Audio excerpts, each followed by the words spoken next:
Francisca e vou fazer a tapioca. Muito bem. Essa aqui é a goma fresca. Um pouquinho de sal. É fresca, mas é fresca mesmo?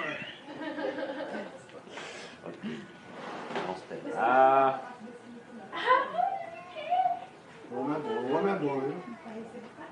Vai Ana Maria Braga, viu? A mesa tá meio baixa, viu? É Francisco Braga.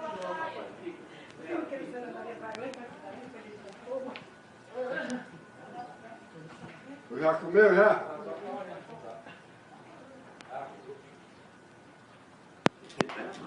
É.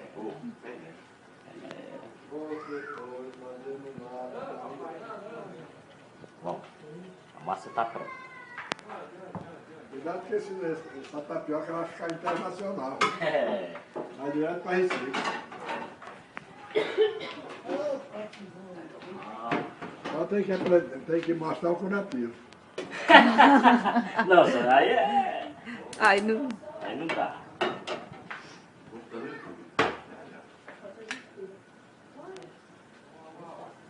Frigideira esquentando. É jeitoso, viu? Depois te faço, cara. Viu? Viu, Francisco? Pratinho, velho. Pratinho. Olha aqui, O menino. negócio aqui é. Depois ele vai ter que fazer assim.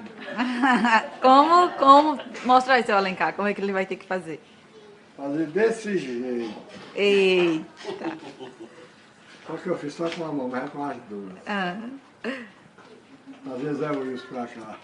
Com aquele cheiro dele, viu? Né? E é o Wilson com aquele cheiro dele. Rala o queijinho, ó. Bota bem pouquinha massa, né, seu Francisco? Mas ainda tem que cobrir. Botar massa pra cobrir aí. É, ele tá... É a segunda A etapa. camada. Vem. Lá, uau, uau. Uau, uau, uau.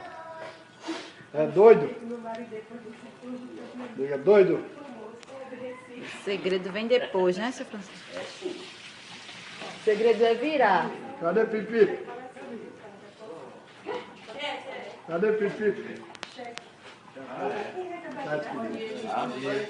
Ó. Pronto, já perdeu todo... Ih, cara, você tá fazendo tapioca. Já virou. Mas Isso aqui é então... do jeito que eu gosto. Agora quem vai comer a primeira tapioca? É. Isso é a água, viu? Pessoa que você mais gosta na sua vida.